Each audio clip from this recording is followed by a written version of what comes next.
Good evening, everyone, and welcome back to BNN, the Buddhist Insight Network.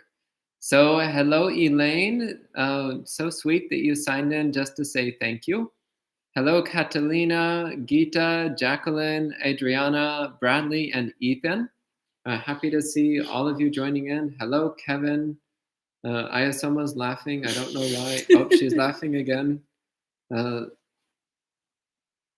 We were just talking about her flower arrangement skills. Anyway, so we will start by chanting the Ratana Sutta and doing in the evenings these days. And then after that, if there's any questions or anything you want to share or discuss about your practice over the last couple of days, then we can go ahead and talk about that. If there's nothing people want to talk about, we might do some meditation and see where it goes from there. So we'll start with the chanting. So hello, Marielle, welcome. Adriana says, ooh, yay, we can see Ayya's eye rolls. Yes, they're so much fun. No, I will be sitting like a good monk. Okay, yeah, a good Italian monk. By Italian standards, she's actually very restrained. Okay, we'll go ahead and do the chanting together. Namo tassa bhagavato arahato samma sambuddhassa. Namo tassa bhagavato arahato samma sambuddhassa.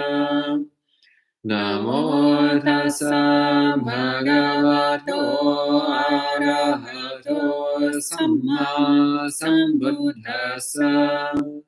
Yani bhutani samagatani bhummani vayani va antaleke. Sabeva bhuta sumana bhavantu atopi sakacha sunantu vasitam. Tasmahi bhutani sameta sabe metam kavrota manusiya pachaya. Divacharato jaharanti ye balim tasmahi nevrakata apamata. Yan kinchivitam yedavahuram vasage suvayam ratanam panitam. Nano samangati tathagatena idampi buddhe ratanam panitam. Etena sachena suvati hotu. Kayam viragam amatam panitam yadajjagasakya muni samahito. Natena dhammena samati kinchi yedampi dhamme ratanam panitam. Etena sachena suvati hotu. Yang Buddha seto parivanayi suchim samadhimanandariganyamahu. Samadhina tena samona vijjate dampi dhamme ratanam panitam. Etena sachena suvati hotu. Ye bhungala tasatam pasata chadarye dani yogani honti. Te dakineya sugata sasavaka te sudinnani mahapalani. Yedampi sanghe ratanam panitam etena sachena suvati hotu. Yesu payota manasa dalhena likamino gotamasasanam hi. Te patipatamatam vigaiha landamutanim buddhim punjamana. Idampi sanghe ratanam panitam etena sachena suvati hotu yatinda kilo patavim sitosi chatum vivate biasampikampiyo Tatupamang sammurisam vadami yo arya sachani avechapasati Idampi sanghe ratanam panitam etena sachena suvati hotu Ye arya sachani vibhavayanti gambhira panyena sudesitani Kinchapi te honti busapamata na te bhavana tamang adiyanti Idampi sanghe ratanam panitam etena sachena suvati hotu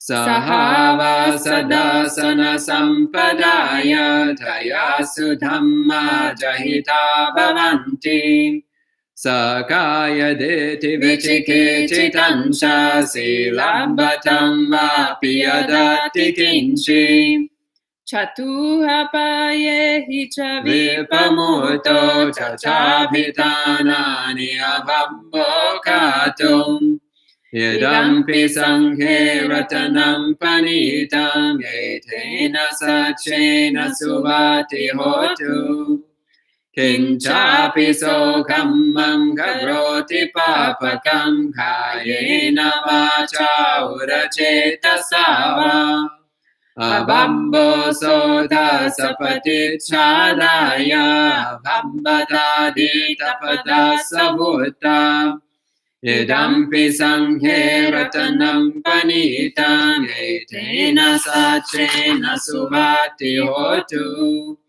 Vanapagumbe yatha pusidange yamhanamase vatamasmin gimbe Tadupamam dhammavaram nadesayi nibbanagamim paramam hitaya Idampi buddhe ratanam panitam etena satena suvati hotu Varo varanyo varado varaharo anuttaro dhamma varangadesayi Idampi buddhe ratanam panitam etena sachena suvati hotu Kinam puranam navam nati sambhavam virata citta yatike bhavasmin Te kina bija viruhin chanda nibbanti dhira yatayam panipo Idampi sanghe ratanam panitam etena sachena suvati hotu Yani bhutani samagatani Bhummani vayani va antaleke Tathagatam devamanusapujitam Buddham namassama suvati hotu Yani bhutani samagatani Bhummani vayani va antaleke Tathagatam devamanusapujitam Dhammam namassama suvati hotu Yani bhutani samagatani Bhummani vayani vantaleke Tathagatam devamanusapujitam Sangham namassama suvati hotu Etena sacha vanjena dukkavo pasamentu te Etena sacha vanjena bhayavo pasamentu te Etena sacha vanjena rogavo pasamentu te. All right. Well, hello, Mark. Happy to see you joining in as well. So at this time, if there's anything you'd like to bring up for discussion, please go ahead. And if no one has anything they want us to talk about, then perhaps we'll do some meditation practice instead. So I'm not seeing anything appearing in the live chat. Um, so maybe we'll give it a moment, and if there's still nothing there, then we'll just do some meditation practice.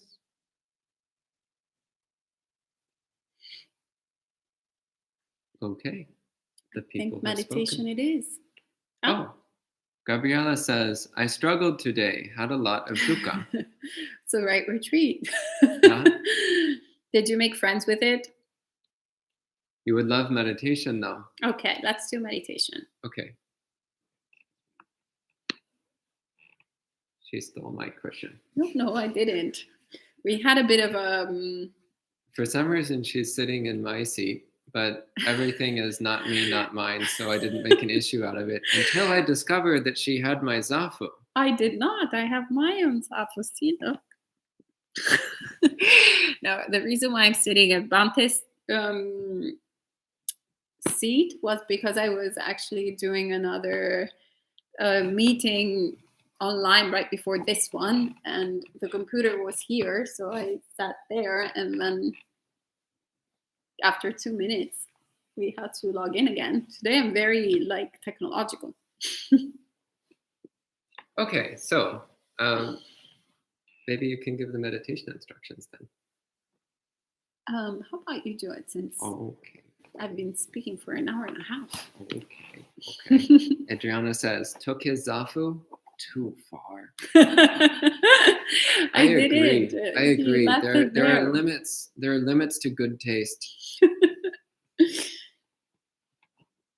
It's because the Dharma hall has turned into a sort of TV set hall. So it's in the BNN studio setup. Okay. So settling into meditation posture.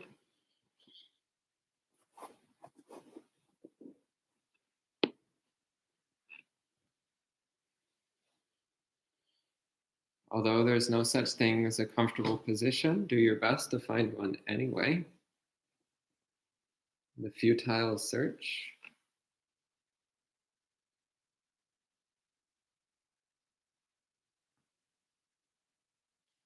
But then after a few seconds, just accept whatever position the body is in and settle into it. Deshimaru Roshi said, you should be willing to die right where you're sitting. So that attitude of just accepting right here, just this right now, accepting it just as it is.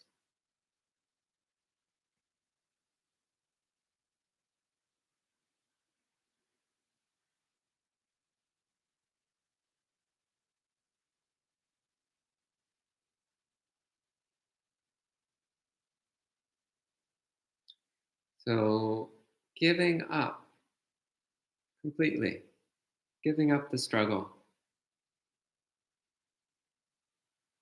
What is it we're fighting so hard with anyway? Just give up the struggle. Stop fighting, stop resisting. Just let yourself melt into the present moment with an attitude of resignation. It's just this. It's just like this. This is how it is. And right in this moment, there's nothing whatsoever we can do about it. So just accept it. This moment is just like this.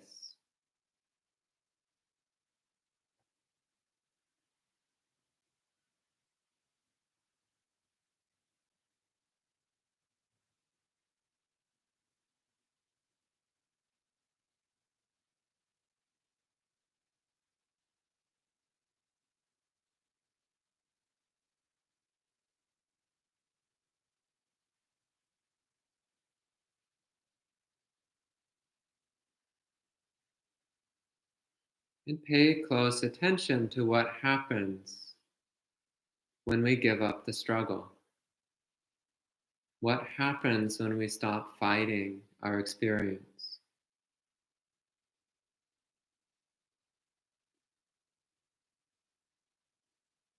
What happens when we resign ourselves to feeling this moment just the way it is? What happens? Watch closely.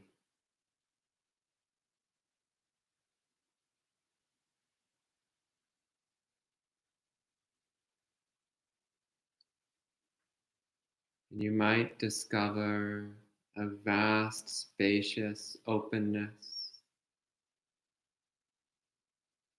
You might discover a soft, gentle relaxation.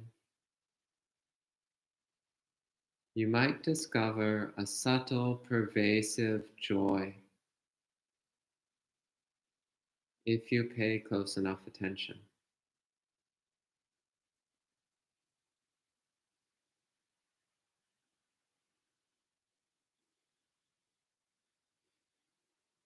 A Buddha is not a Buddha because they've destroyed all the dukkha in the world. A Buddha is a Buddha because they see dukkha and know it for what it is. So resign yourself to the presence of dukkha. Give up the struggle to destroy it. Give up the struggle to eliminate dukkha. And accept it. It's right here. It's right now. It's not going anywhere.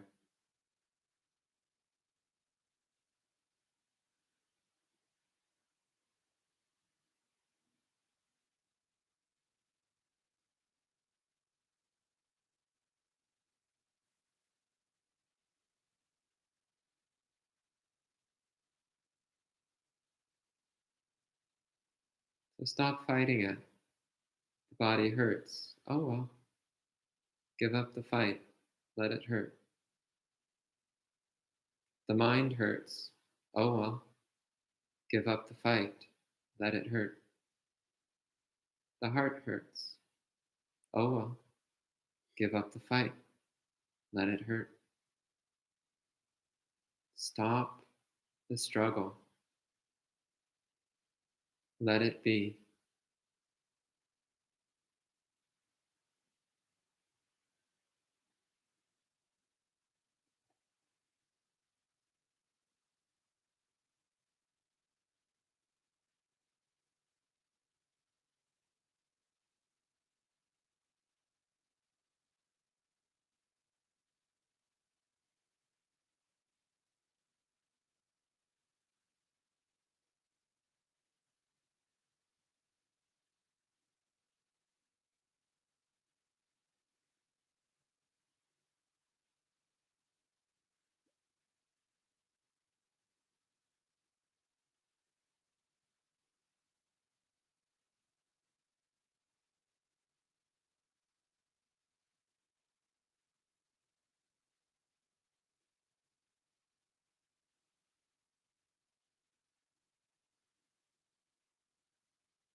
And just watch as the dukkha shifts and flows, comes and goes, advances and recedes, like waves lapping against the ocean shore.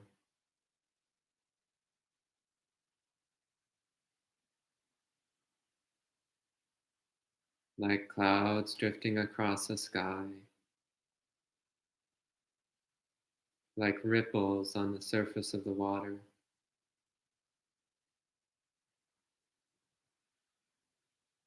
Just watch the waves of dukkha rolling through the mind.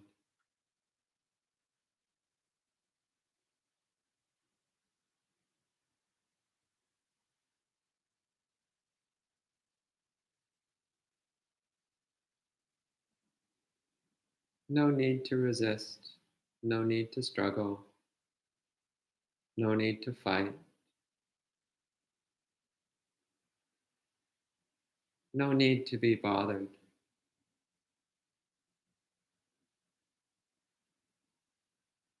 Just watching the waves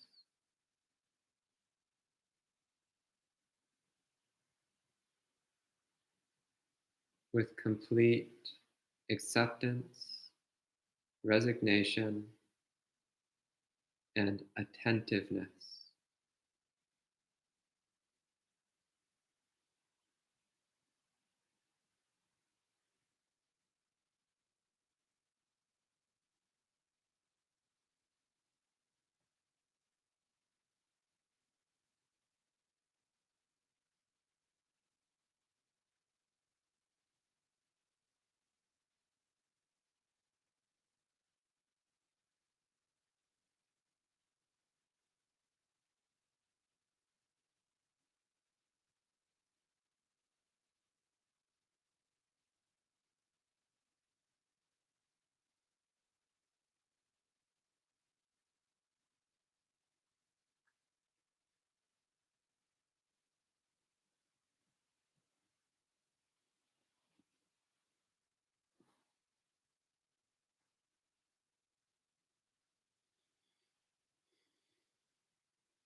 And as we watch the waves of dukkha rolling through the mind,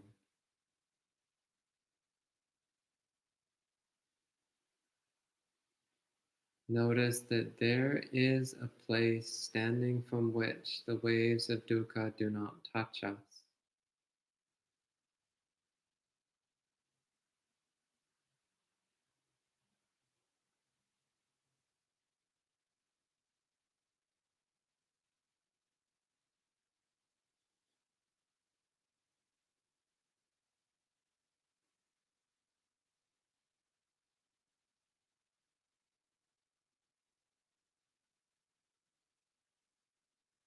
As we watch them roll past with serenity, alertness, and resignation, knowing that this is samsara, this is inescapable,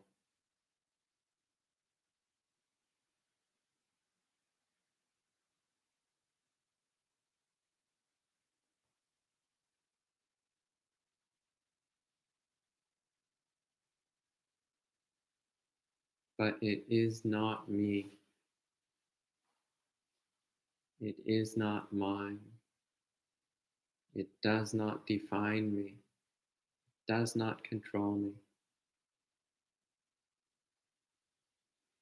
It's just dukkha,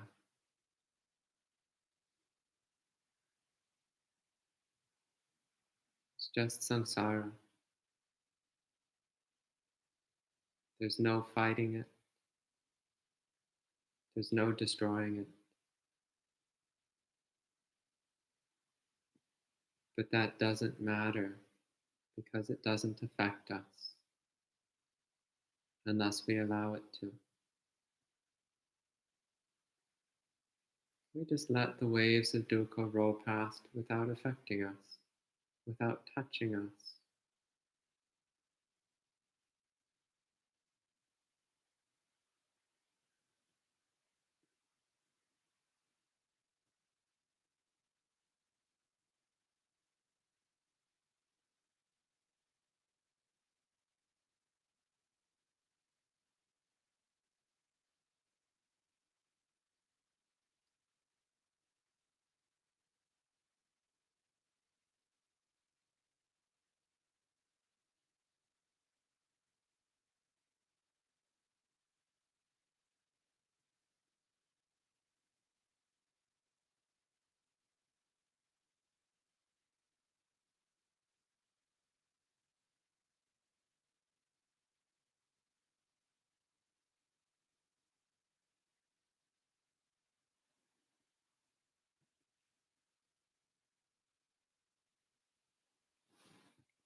Even if it feels like the body is dying,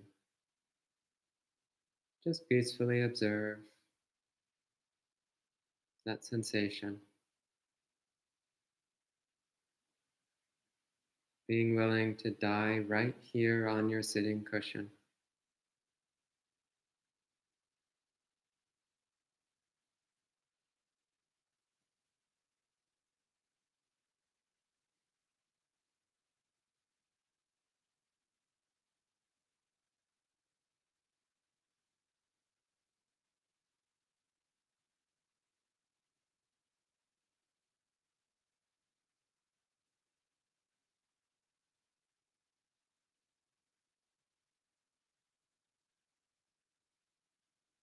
Even if it feels like the mind is drowning in despair, just peacefully watch the despair.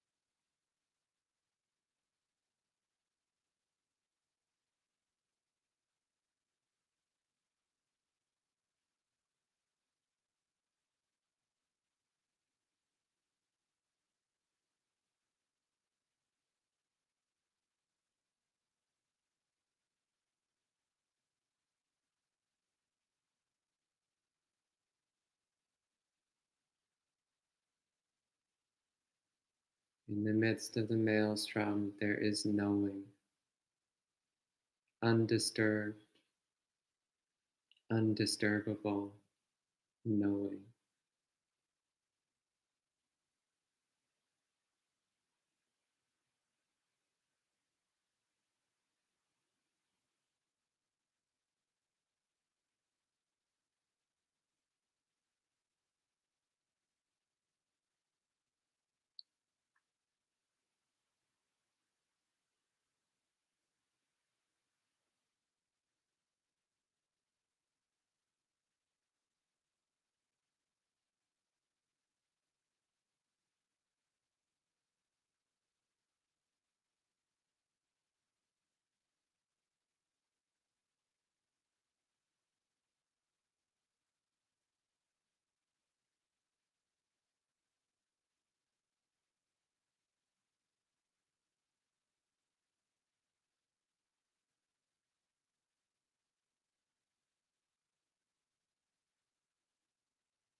Where can dukkha never reach?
Release your posture peacefully, moving the body a little bit.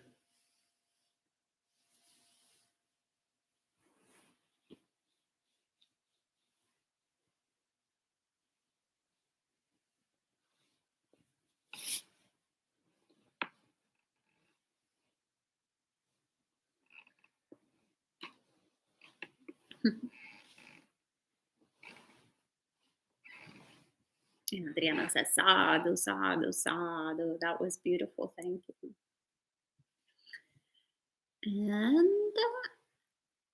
And Gita is asking, can you please go over the 7 factors of awakening in brief? Yeah, go for it. I mean, it's a bit off topic, I suppose. Maybe we can say it for. How about you do it in brief? Oh, in brief, mindfulness, investigation, virya, energy, euphoria, tranquility, samadhi, and wisdom. That's it in brief. Okay? Very, very brief. All right, and if anyone has any sort of questions or things to bring up at the end of the retreat, perhaps you want to share what your experience has been like during all the different activities that we've done, or maybe not. Maybe we can just end it early.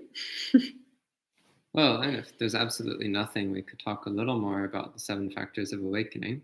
Oh, here's something. Bradley says, I've been reflecting on what you said about practicing in less than ideal conditions. And so I've been asking myself today, is this good enough rather than perfect? Yeah. And what did you conclude? Was it good enough? The truth is, it's actually always good enough. Or if we look at it honestly, it's always good enough. But the Buddha also was quite, he says it was great, good. But the Buddha also was quite clear that if we are in conditions which are not helping us at all, and we're not making any progress, then we should think about leaving, changing our conditions. So you realize it was better than enough. That's wonderful. That's wonderful. Yeah, like in the Vanapatta Sutta, the Buddha is quite clear. If you're living somewhere and the conditions there mean that you're not making any progress in your practice, then you should leave. You should go somewhere else and find another place that is supportive. But the truth is that once we develop a certain proficiency with Buddhist practice, then we realize that virtually any circumstances can be supportive to our meditation, can be supportive to the development of the mind in one way or another, to cultivating wholesome qualities. So Mark says, I have friends who practice India tradition, and it is very common to avoid onions and garlic as they say it interferes with meditation. Ever heard of this? Yeah, it's common also in East Asian Mahayana. So in especially Chinese Mahayana monasteries, usually they don't eat onions and garlic or similar foods. Um, it's not particularly common in the rest of the Buddhist world. Um, yeah, not really common at all. Um, I don't really have a strong opinion on the matter. Do you? Onions and garlic thoughts?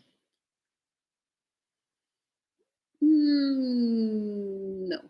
Okay, there you go. Except it's quite nice. Never mind. So there's a belief that if you eat onions and garlic, then it will increase your lust and your hatred, your lust and your anger. I don't know if there's any truth to that. I can't say I've noticed a big difference. The main difference I notice is that your body can exude the odor of onion and garlic, but that's the biggest change I've noticed. But yeah, again, it's taken quite seriously in Chinese Mahayana.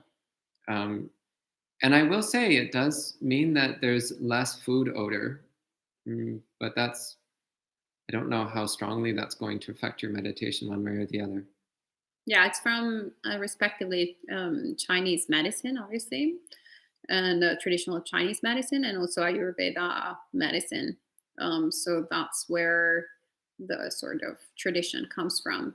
But in the Theravada tradition, so in Southeast Asia, Buddhist monastics are alms mendicants. So,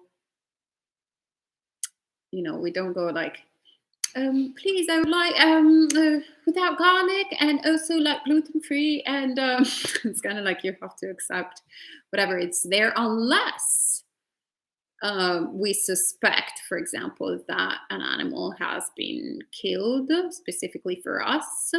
That is a circumstance when we have to, actually. It's not that it's recommended, but like we should ask whether that is the case, and if so, refuse it. So it's just a different approach to practice. It's not superior or inferior. It's just a different approach. So hence the emphasis is not really on what are the elements that you're supposed to be eating or not, but rather practicing contentment. And in Chinese Mahayana, since the monastics in that tradition, historically, it was born that they were growing their own food. Then they were also growing it in a particular region and following also perhaps certain kind of traditional medicinal guidelines. Yeah, and I do know a couple of people who went without eating garlic for many, many years. And then when they started eating it again, they said they did notice a difference in their body. They noticed a heaviness or a dullness in the mind. Um, so I have heard a couple people say that. But again, in my case, I've never noticed a significant difference one way or the other. And Marielle, you're welcome, and everybody's welcome to always join the retreats without having to actually follow the retreats if you can't. But you're always welcome to log in into the live streams. Yeah. Obviously, we will be more on topic, or try to be more on topic during the retreats, but you're always welcome to participate. So yeah, no problem. And Denise says, this weekend was particularly difficult for me. Dukkha stared me right in the face in the form of my mother's grief, Ray, dad's passing away, too much crying, too much dukkha, just too much. Do you want to address that? Why don't you go first, and I'll end. There's something to be added. Yeah. So in that case, realistically, the best thing is probably to ask yourself, what can I do for my mother? What can I do to help her in this situation? So cultivating compassion, cultivating gentleness, cultivating generosity towards your mother, because you're in a position to support her, to help her. So do what you can. And in terms of your own dukkha, well, you need to learn how to make friends with it. You need to learn how to accept it, how to see it for what it is. Because it's only by seeing it directly that we can be free of it, that we can be untouched by it. So there's always a stance from which we can clearly see dukkha without being swept away. But to find it, you have to see exactly where the dukkha is and exactly what the dukkha is. Only then can you know how to relate to it in a way where you are free of it. And also, once again, remembering that when it comes to death of a loved one and our immediate family, we're talking about PhD Buddhist material. So we need to, cultivate our practice and get to a stage where then we can be equanimous and be okay in those circumstances. So you're like starting from a place that it's very challenging. So be gentle with yourself and don't have the expectations that, you can make friends of the situation, of what you're experiencing right now straight away, because that's the most challenging sort of dukkha to deal with.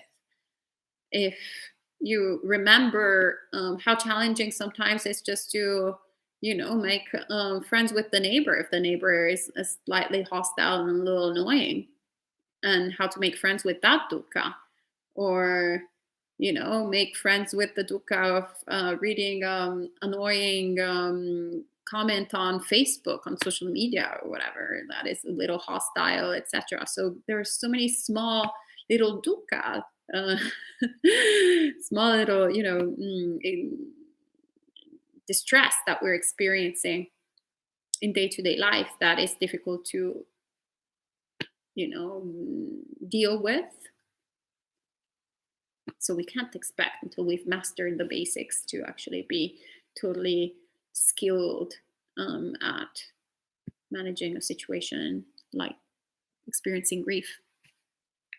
Okay, and Kevin says, wasn't able to do the retreat in full, parental duties, but was trying to be more aware of dukkha than usual, in particular in things I typically enjoy. For example, food, entertainment, even time with kids. Not easy, felt a bit tedious, like difficult homework, but I can see the usefulness of the practice. Seems key to really knowing the Four Noble Truths, especially 1 and 2. You want to go? I seem to connect with this. Oh, I love it. I love your honesty. I love the felt a bit tedious, difficult homework. Well, it shouldn't actually be homework.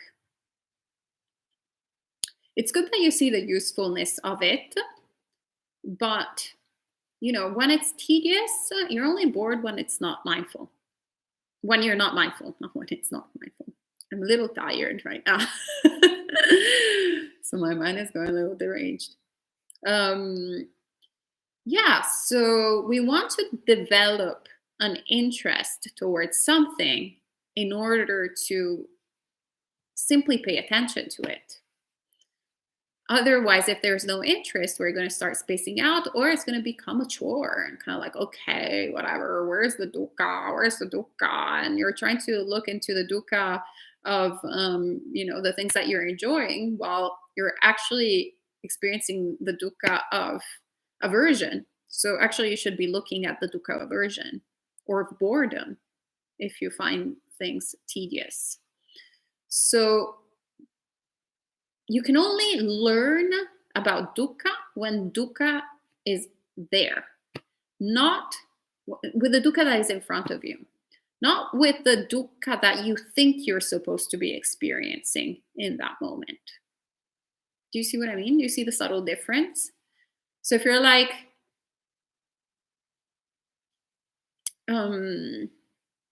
if you're experiencing aversion towards doing something, you should look at the aversion, not at how where's the dukkha in enjoying ice cream, for example. Okay, and Jen says, I missed the events today. I need to catch up. I did a meditation in the park outside yesterday, and it was beautiful outside. It was hard to find dukkha because I felt everything was amazing. You're a great type. So to be honest, I really didn't get to face any dukkha yesterday. Yes, you did. You just weren't looking at it. Dukkha was right with you all along. So dukkha is like our most loyal friend and companion. It's always with us. Everywhere you go, there's dukkha. It's like your shadow. It follows you everywhere you go. You can't get away from it. So you had lots of dukkha yesterday. You were just pretending it wasn't there. May I ask a comment? Yeah.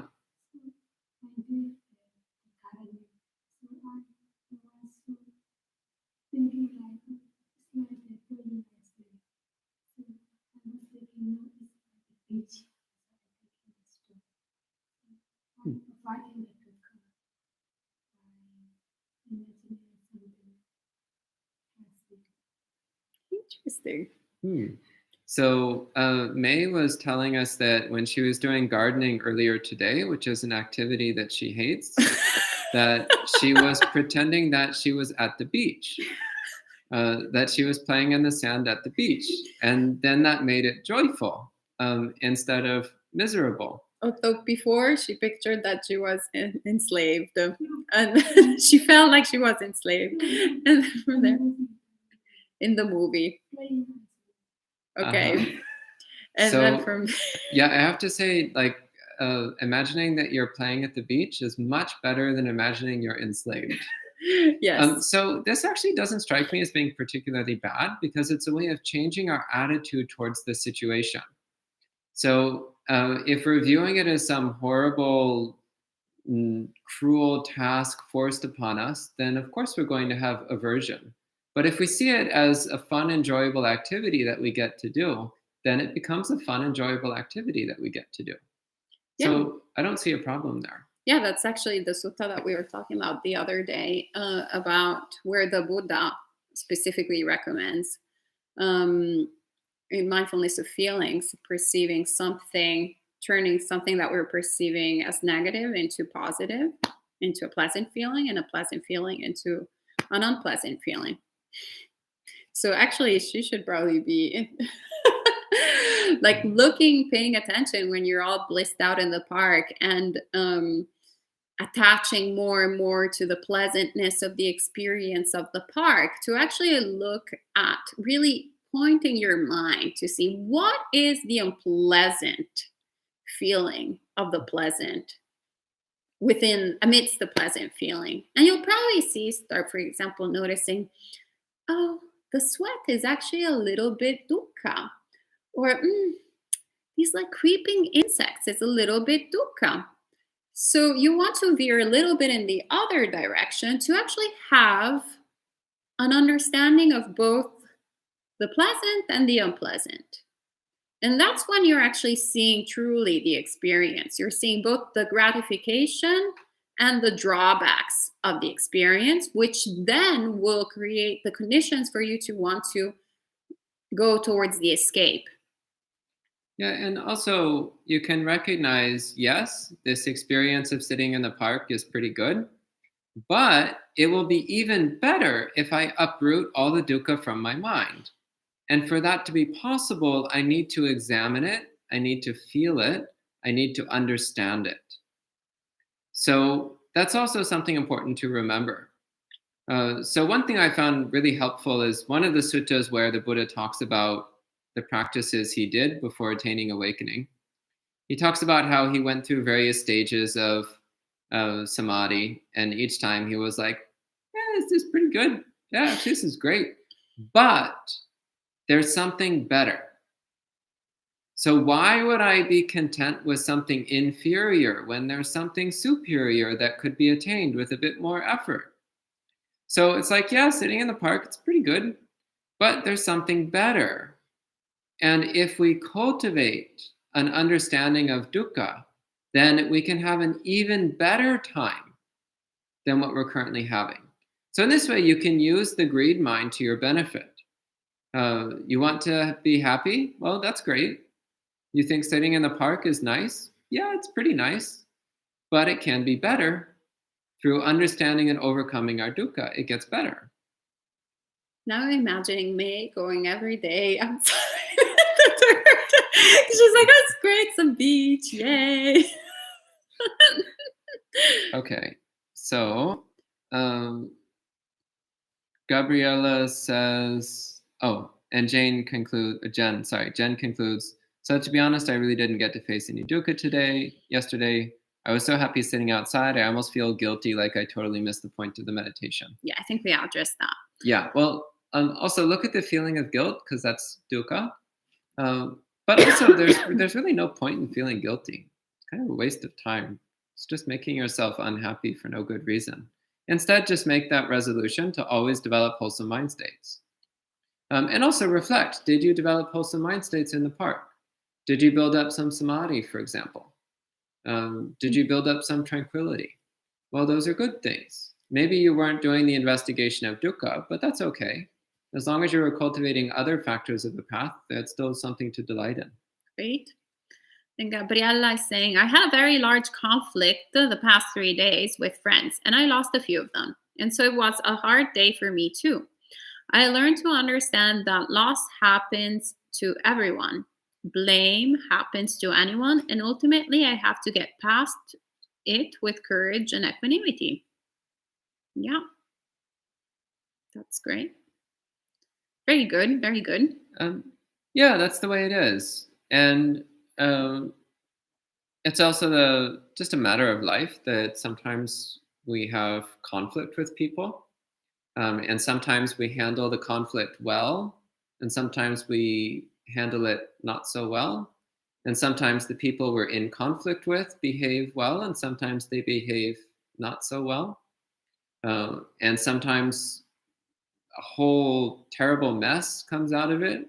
And sometimes we come out with a better understanding and appreciation of each other.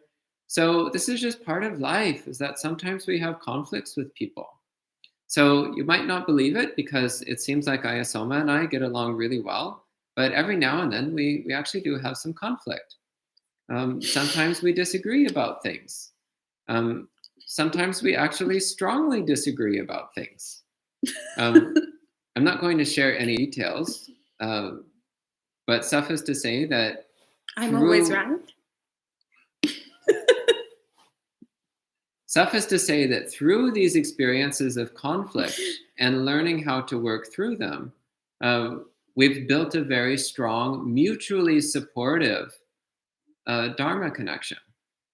And it's really wonderful. So through making that willingness to understand the conflict and use it as a vehicle for a deeper understanding of yourself as a vehicle for recognizing and cultivating your own mind, and also as a vehicle for coming to a better understanding of the others, and a better understanding of how we can relate to others in a wholesome way. Then conflict can be an incredibly potent uh, developmental experience in our practice. But one of the important aspects of that is we need to be willing to view it in that way. If we just view it as some terrible, awful disaster, well, then that's all it's going to be for us.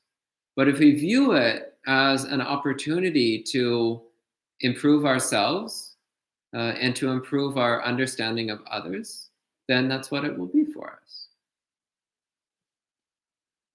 Is there anything you want to add to that? I think you covered it all. Maybe I might add just also taking it as a great opportunity to practice being admonished. So instead of only focusing on the kind of negative sort of connotation of it, then going, well, is there some truth to it?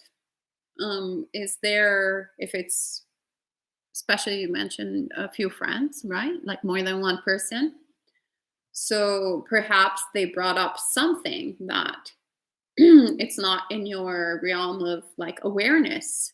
And even though it stings and it hurts, perhaps it's good to contemplate and see, is there some truth to it? Is it something that I should look into that can, make me a better person, a kinder person, more help me in my Dharma practice? But yeah, without knowing the details, it's a little bit, it's just, we can just share a few thoughts. One other final point I would say on that is also recognize that sometimes it takes a while to sort out these things. So a few years back, I had a major conflict where things came to a head very suddenly and unexpectedly. And it was actually deeply shocking to me. And it took several days before I really understood what had happened. And it took quite a bit longer than that for me to sort out the pieces in my mind and start to come to a place of peacefulness towards it. So also recognize if it just happened in the past 3 days, you're probably still experiencing some degree of shock and internal disorder about it. So it might be a few more days or even a few weeks until you really understand what happened and until you process and sort through the emotional fallout within yourself. So give yourself time and space, be gentle with yourself, and yeah, watch what unfolds, see how it develops. Yep. Okay. And Sally says, why only accept all dukkha, then one can attain awakening? And one talk, I think it's the Bodhisattva talk, Bhante mentioned this too. That's a question for you. Well, because samsara is what it is. And one of the difficult truths that we have to come to accept at some point is that samsara cannot be changed. The nature of samsara is always to be samsara. The nature of samsara is that it is the world of dukkha. That is samsara. It cannot be altered. Fundamentally, you cannot change samsara. My old Zen teacher, Reverend Myo, likes to say, samsara is unsalvageable. So we have to accept that, because anything else is delusion. If you think you can permanently fix samsara, that's just delusion. So we have to accept samsara just as it is, and we have to be willing to understand it in all of its details without resistance. Then awakening is possible, and then freedom from dukkha is possible. She also has another question for you. That is, Bhante mentioned unshaked in guided meditation. Is the untouched, unmoved, undisturbed, escape space the just knowing mind? Is this status the most closest to nibbana and samsara? So I was actually raising that as a Huatou practice. So something to ask yourself. What is the safe space? Where is the safe space?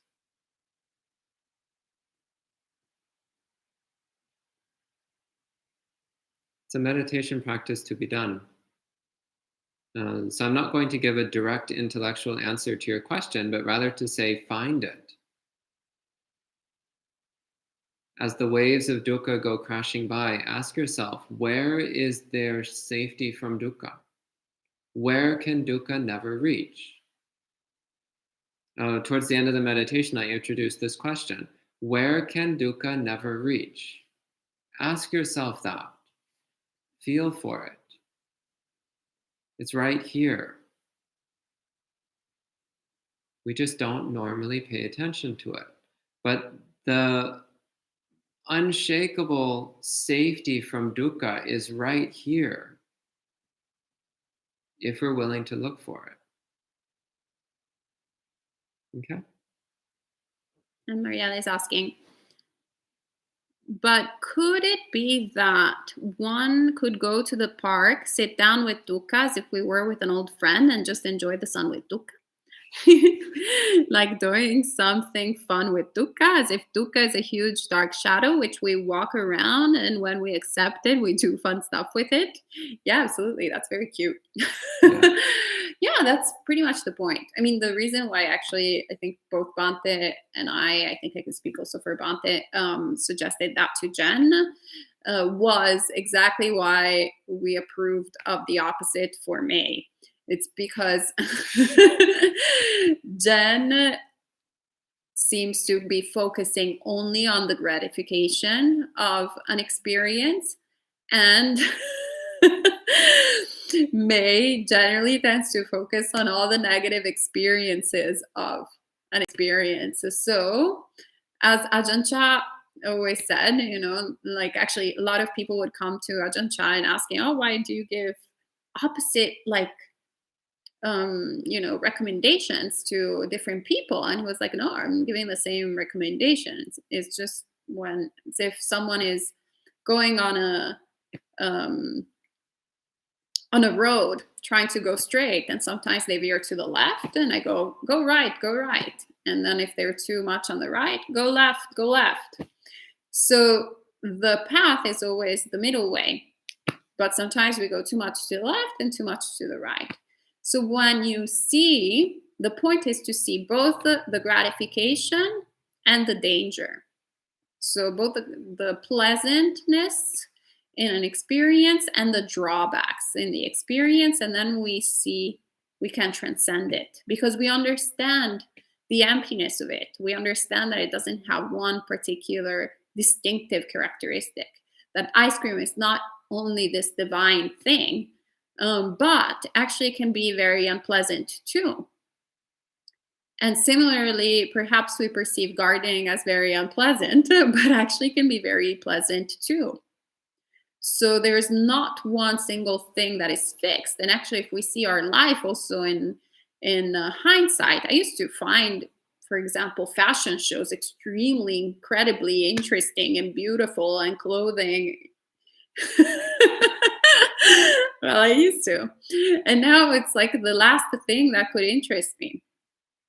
I mean, maybe not the last thing. Maybe it's not way on the bottom. Still more interested than I don't know, learning calculus, for example. But but it's not something that I wake up and I'm like, oh, I really want to look at pretty things, so to speak. So everything is insubstantial, is empty of inherent characteristics, qualifications. And that's when we stop attaching to them, and when they stop having a grip on us. So we cultivate this passion, which, by the way, warning, usually as soon as we start having this passion towards things that we normally are obsessed with, we can risk having a slight sort of feeling of depression, because it's kind of like everything that gave us some sort of solace is not reliable anymore. We see it as unreliable. So remember, this is what happened to me. I was like, oh my God, like not even like food is satisfying anymore. Like not even Neapolitan pizza, not even being in Italy. This is dukkha. This is horrible. It was better before, like ignorance is bliss, etc. But in reality, it's because it's a little bit of an earthquake. We thought that all these things were so reliable, but we start realizing they're not. And then that creates room for looking for going towards the path of transcending this altogether, which is why I was like, okay, these look pretty great. Let's wrap myself in it. Plus, it's stylish. Yeah, never goes out of style. Gabriella asks, I wanted to know if there's a good way to relinquish grief of lost friendships. I think we've covered that. Yeah. But also, since it's recent, I wouldn't be so categorical, everything is impermanent, and sometimes things seem like it's the end, it's done, but we never know. Like, let it pass. And Sally asks, does equanimity develop from just knowing? This week, much dukkha to me too. In the meditation, when I heard, this is samsara, I cried out. Tears in my eyes, phlegm in my throat, fluids in nose. I was about to get a tissue. Then heard, even this moment you are dying. So I just stayed unmoved, feeling if dying out of air now, all blocked.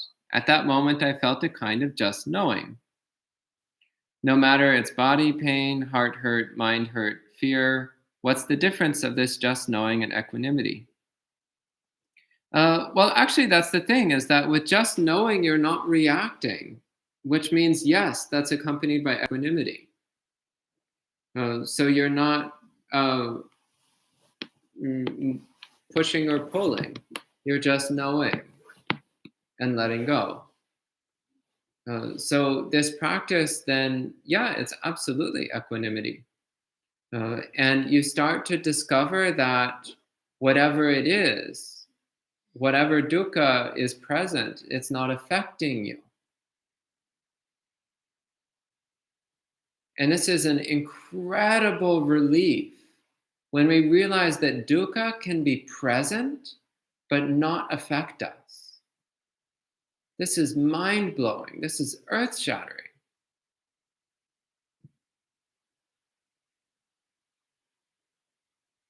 Yeah, and so that experience that you had of coming face to face with your dukkha. So one of the reasons why I was giving the meditation instructions is because I really wanted to encourage people to stop trying to run away from dukkha, because you can't. It's like running away from your own shadow. Like you're running and running and running and running, and you're like, oh, it's still chasing me. Running and running and running. Oh, it's right there. But you just can't get away from it. But the moment you accept, oh, it's just my shadow, there's no getting away from it, then you also realize it's not actually chasing you. It only seems to be chasing you because you're trying to run away from it. And when you hold still, it holds still as well. And you realize there's not a problem at all.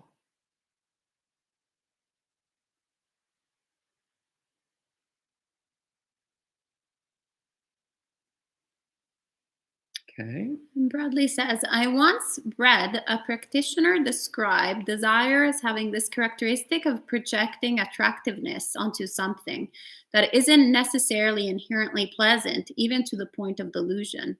And then that aversion has the characteristic of projecting a repulsiveness that the object doesn't inherently contain either. Yeah? Yeah, that's pretty accurate. Mm-hmm. Yeah. Approved. Let's see. Why are you scrolling so? So Sally says, no matter its body. I got it. Yeah. Gabriela says, I know who I am and what I do. I just am truthful, and while I can be harsh and without a doubt this played a role, but the rest was just a lot of things I have no control over. I'm still in a state of shock, that's for sure. I didn't see how my actions would have such a strong result, But I also know there was no small amount of problems that didn't just come from me. I have another question that is a technical issue. I tried to send you a message through the contacts on your website, but never got a response. Do you guys have an easier way to contact you? Yes, info@buddhistinsights.com. INFO at buddhistinsights.com. We don't reply straight away because we are very busy, but interestingly enough, otherwise we would spend the whole day only replying emails every day. But we eventually reply. Just be patient. But sorry, go ahead. Do you want to say something? Oh, I was just going to say, if you don't get a reply within a week or so, send us another email, because sometimes we do get a large volume all at once, and we do sometimes miss things. So yeah, if you don't hear back from us within a few days to a week, send a follow-up. Yeah. Yeah. And forgive us for a lack of timeliness. And in terms of what you said earlier, yes, of course, it's shocking. And of course, like, you're experiencing everything that you're experiencing. So yeah, it's okay. Like, be your friend. Make friends with yourself. Aside of making friends with dukkha, of course, it's a little bit, it's, there's a lot of different emotions, and it's very fresh. It's just happening. And of course, it's not, as much as we want to think that it's either all our fault or all the fault of the other people, it's always a mix of the two. So yes, it's completely accurate, but it's also good to not, immediately straight away, but in a couple of days, once things have settled down and there's less sort of emotional traction, it's also good to evaluate the situation and going, okay, well, what did I contribute to the situation? And perhaps ask the people if they're willing, or the person, to do deep listening. That's how Bhante and I have gone through, are still running this organization together. So lots of times, there's, I've definitely always been very truthful, but most times I wasn't extremely skillful at being truthful. So remember that, is this true? Is only one of it. What is it? 4 or 5? Five. See, prerequisites that we need to have in order to admonish people. So before, actually, even when I knew the theory, I still was very attached. Well, if it's true, it's kind of fine. Who cares about the form? Suck it up, big boy. So this is a time for a whole body eye roll. But given that I'm not Italian, I don't think I can do it properly. Let's see if it... like man up, Was that convincing? Anyway, Anglo-Saxons are really delicate. So if the people that you were interacting with were Anglo-Saxons, they really need hello, how are you? Would you like a cup of tea? Are you feeling all right? Is this perhaps, maybe not, but perhaps it's the right time to have a little conversation? Actually, she does have a point on that one, is that it's important also to consider differences in upbringing.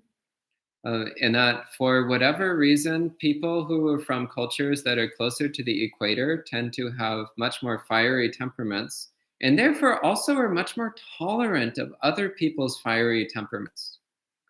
Whereas those who come from cultures a bit farther from the equator, we tend to react very negatively to fiery temperaments. So sometimes that's just how it goes. Like one person, it's kind of like spicy food. One person is like, oh, this food is slightly spicy, and the other person eats it and they're like, oh. It's like, hey, it's just a little bit of fire, and the other person is like, holy hell, that's way too much. So again, though, but give yourself space, especially when things are really fresh and new.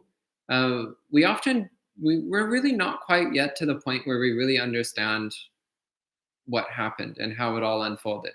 Give yourself time to figure things out. And when the time is right, you can have peaceful conversations with the other people involved with the attitude of just wanting to understand their perspective. Just asking, what was your perspective? And just listen. Not arguing, not fighting, just listening. Another fun fact, by the way, that actually I've been in this country for 11 years now, 10 or 11, I'm losing track. But that, for example, I'm still working on is understanding hints, hint, hint. So the fact that this culture, for the most part, is indirect. And by the way, it's also an interesting thing because it has some crossover with monastic culture. So it was, even though I understood a lot of things intuitively, like for example, I loved like bringing food dana to the monastics, etc., in at the temple. But when I met Bhante and other monastics at the very beginning, I was so confused, like, because monastics don't ask for things directly. So like Bhante would say some really like vague things like, oh, it would be great if like there were maple syrup right now. And I would go like, cool. All right. Yeah, that's weird. So Marielle is responding very strongly. She says, oh my God, yes, I understand you. They are not direct. You have to read everything. I like direct. Yeah, I was just so confused. Or like when they compliment you for like an hour and then they tell you something really awful afterwards. And you're like, wait, like I actually never got fired, but like this is like the perfect example. Like in this country, normally to fire people, they tell you like, you're such an incredible employee. Like you've always come on time and done all this extra work so diligently, perfectly, like great. But we need to let you go. Starting from now. Bye. And you're like, what the hell is wrong with you? I thought I was great. I was following you up until like I was great. And then what's going on? So there's this bizarre like indirectness as opposed to in Italy, it's like, hello, yeah, sorry, it's really sucks today. I'm sorry, you're fired. Bye. Like very. So it's a. Okay, so for the record, it's almost 9 o'clock. So I think let's just make sure we got through all the questions. We may have missed a few questions. So Sally asks, is the kind of experience I described above something similar to the safe space? If so, at that moment, I did feel it for just 1 second. But right now, back to unsafe again. Yeah, you might have started to move towards what it feels like to relate to dukkha in a peaceful way. So just keep practicing. And yes, equanimity equals upekkha. Yes. Yep. Pete. Pete. Hello, Pete. I think you're new. I don't think I've seen you talking here before.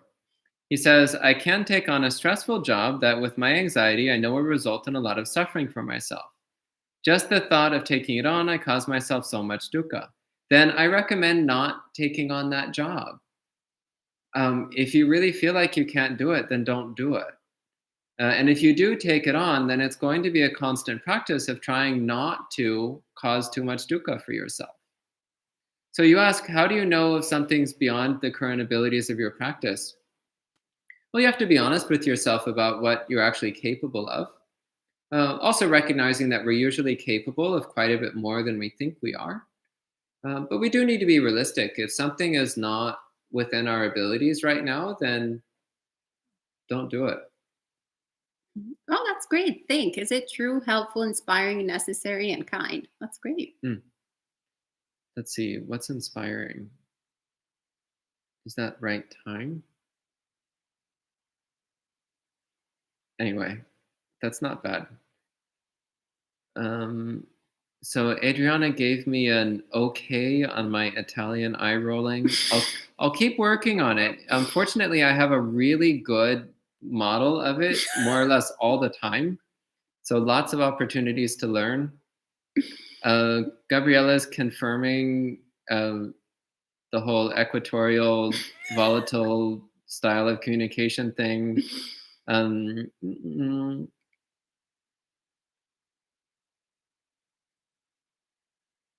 Okay.